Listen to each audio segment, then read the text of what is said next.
To begin, open the Instagram app on your phone. Now go to your profile from the bottom right corner. Then tap Edit Profile to make changes to your profile information. Now select Links from the available options. You will then see the new option, Add WhatsApp Link.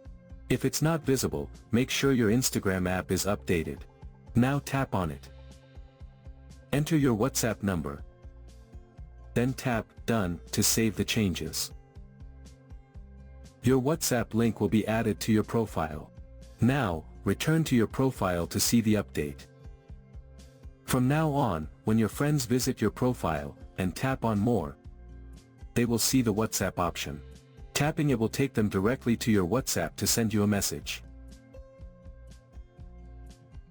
If you want to unlink your WhatsApp, go to Edit Profile. Select Links. Tap on WhatsApp. And choose Remove Link. Then tap Remove again to confirm. Your WhatsApp link will be removed from your Instagram profile.